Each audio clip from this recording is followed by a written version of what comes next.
Manawateo, good morning, and how are you, faithful? Captain Niner coming to you with your Captain and Coffee morning report for February 3rd. Talking about a couple of news related things for 49ers and a couple of things that happened over the weekends. So let's go ahead and get into it. The first thing we're going to talk about is fellow faithful Jacob Fatu, aka Jey Uso, wins the Royal Rumble, securing his shot to basically headline against take a challenge against either of the champions in the WWE coming up at WrestleMania. Congratulations, as you know, both him and his brother Jimmy, cousin Raymond, cousin Roman. They're all big, huge, faithful fans. They've been out. They've been out to the stadium many times. They're showing, they're always sporting their gear behind the scenes when they're traveling and all that kind of stuff. So it's good to see one of them.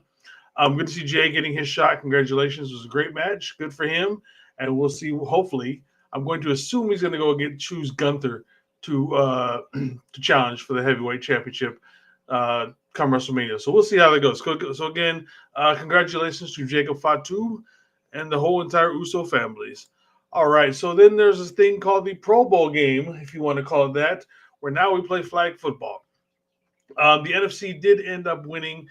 So as you can tell, a whole lot of defense played, 76-63, with touchdowns contributed by both Kyle Juszczyk and by George Kittle. So congrats for getting a bigger paycheck. I think that's the only thing with the Pro Bowl is that yes, they are playing. Nothing on it is actually serious, but they do actually make more money depending on if they actually win or not. So it's kind of interesting how that works out with all of pulls up. Got to mute something real quick. There it goes.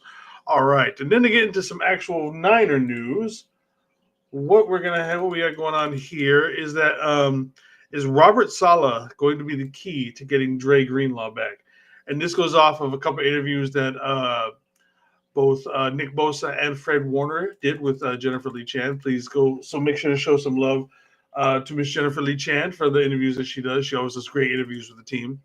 And so speaking in an interview with Jennifer Lee Chan, Bosa said that he had a talk with Sala and that Sala is also pushing very hard and adamant about getting Dre to stay with the 49ers. Again, why would you not want Dre to be part of the team if you were coming back? He's obviously an integral part of the defense that he had when he was here before. You saw the difference that he made when he came back for the half of football. Everything just seemed to flow so much better, or any of that. So I mean, it makes so much sense to get Salah back in the building. That push to keep him around crowd also includes fellow linebacker Fred Warner, who said that that's been his entire goal this offseason is to talk to Dre and to make sure that he gets to get him to stay here. But I'll let them handle them being the organization handle that, and hopefully we can keep him. Both of them also stated that they were excited to get Salah's fiery sideline temperament back on the field. I mean, we know what Salah does when he's on the field. Salah's not basically. We're going to go for the complete polar opposite of what Nick Sorensen. That was the kind of attitude that Nick Sorensen brought to the sideline. Plain, no emotion behind it, just boring for the most part. So, like I said, again, he was just not. There's nothing there.